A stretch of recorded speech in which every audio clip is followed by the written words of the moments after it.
markii dhow maxaad lahayd dad badan kawaala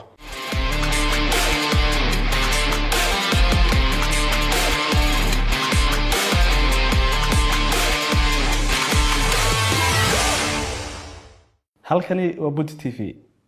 aniguna waxaan ahay Ashdax Kariyaad ku soo dhawaada Sooraan iyo Jawaan Buti TV waa dhownahay aad baan u dhownahay aynu dib ugu noqon Hargeysa qaab noocyo ayaad uga soo ambabaxdeen qaab wanaagsan baan uga soo ambabaxnay waxaan u soo ambabaxnay xagga kan waxaan ka soo raacnay Air Djibouti sidaas aan ku soo ambabaxnay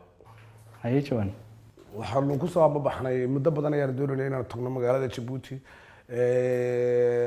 aanu doonay laakiin nasiibkayga maanta aanu nasiib u helay inaan u soo ambabaxno xagga ay dhinaca Djibouti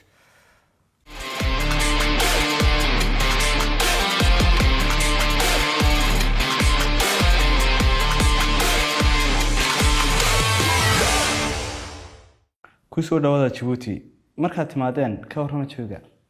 jawi aad u wanaagsan baan dareernay si fiican baan loogu soo dhaweeyay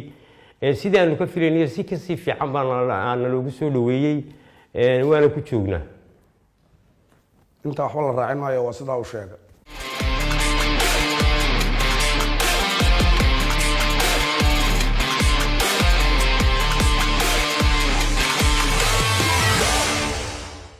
intaynaan u guda gelin su'aasha barnaamijka maxaad bulshada Djibouti aad u haysaan Sooraan iyo Jawaan haye Sooraan waxaanu bulshada Djibouti u haynaa inaan la wadaagno farxadooda iyo reerinta ay ku nool yihiin iyo nabadgelyada ay ku sugan yihiin inaan la wadaagno wax horumarka ay jecel yihiin inaan la wadaagno wixii barnaamijyo anaga aanu hayno inaan la wadaagno sidaas aan jecelahay haye Jawaan waa sidaa uu sheegay mid laga bedeli maayo sidaas aan jecelahay aanu la wadaagayna okay berito hore insha Allah waxa dalka Djibouti ka dhici doona tartan orod maxaad ka leedin ama qaab noocyo ayaad uga qayb gali doontaan tartanka orodada waa kaan u nimimo meesha inaan ka qayb galno waa guul balaaran oo soo hoyatay magaalada wadankan Djibouti inay tartanadii lagu qabto orodada sida awgeed anaguna waanu ka soo qayb galnay waxaan u soconayna waxa ahaayeen inaan ka qayb galno tartanka orodada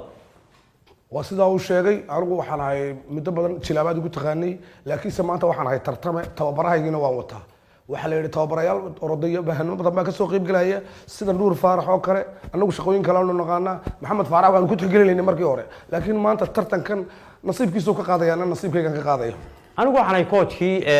ninka kan oo quraan wataa waa coachkiisii baan ahay sida awgeed Maxamed Faarax adduunyada dhan buu ka soo badiyay laakiin waxaan rajo weyn ku qabaa maanta inuu tartanka orodada inaan ka boqolkiiba 50 inaan nasiibkayga waan qabaa waka hore ma uga qayb gasheen tartan orod ma ka maanta aanu ku quusanayna maanta aanu la gurinayna anagu coach kale waxaan u soo haa ka maanta inaan ka qayb qaadano waa sidaa uu sheegay Captain Jawaan haddii aad laga badiyo oo Mo Faarax ka badiyo tababaraygan feeri doona hadduu iga badiyo Nuur Faarax hadduu maxaad feeri doontaa ma yasxumad noo gashay hadduu lagama badanayo wax badin meesha anigu ma la soo talagelin boqolkiiba 80 maanu badin ama 50 ama nasiibkayga waa caynka si fiican meel fiican ma ka geli doona haddaan dadka kale oo ka badiyo kulay orodiyada hanad Nuur Faarax oo kaliya ma ordayo dad badan baa ordaya oo geeska Afrikada bariya adduunka oo dhan ka kala yibi adigu kulay 10 hore waan ku jiraa bulshada ku dhaqan Djibouti maxaad u soo jeedinaysaan maadaama aad la joogtaan waxaan u soo jeedinaynaa bulshada Djibouti wadankan Djibouti degan waxa haysataan wax aan duniduba haysan nabadgelyo horumar wanaagsan baa haysataan in maanta ku faantaan hore loo sii mariyo waxa ku keenteena waa isku duubnidiina shacbiga dawladda wada jirkiina Djibouti marka waxaan leenahay halka aan maraysa in hore uga sii socotaan moojaane yaan dib looga noqonin maanta dunidu ma haysato waxa haysataan Djibouti dalkan Djibouti haddaynu eegno adduunyada waxay ku nooshay ama ku sugan tahay waynu ka wada warhaynaa caalamka kale maanta si idinku waxa ku sugan tihiin nolol wanaagsan waxa ku sugan tihiin nabadgelyo marka sida awgeed inaan hore uga sii wadaan moojiye isku duubnida aad ku keenteen ku sii wada baan idin leenahay ummadna way idinku dayan doontaa haye Jawaan waa sidaa uu sheegay meel fiican bay Djibouti maraysaa si fiican bay u dhisantay si fiican bay u horumartay maskax iyo dadaal baa lagu keenay waxaanu leenahay reer Djibouti jiro jooga halka aad joogtaan harowga sii guura intaa waxaan ku talaynaa maanta waxaynu joognaa dalka Djibouti waxa ka dhacaya orodadii East Africa waxa ka dhacaya dabaaldegyo badan baa ka dhacaya waa guul balaaran oo soo yeetay wadanka waxaanu leenahay cid kastaana waa indha fur iyo indha de awalba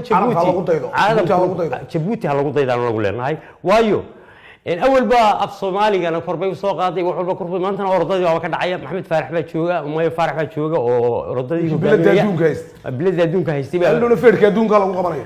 hadhow feerka adduunka in lagu qabto waa suurtagal waa dhacaysa iyo dabaasha adduunka marka waxaan leenahay waa guul u soo yeetay wadanka Djibouti intaas waxaan ku soo koobaynaa barnaamijkeena ay ku marti hayeen Sooraan iyo Jawaan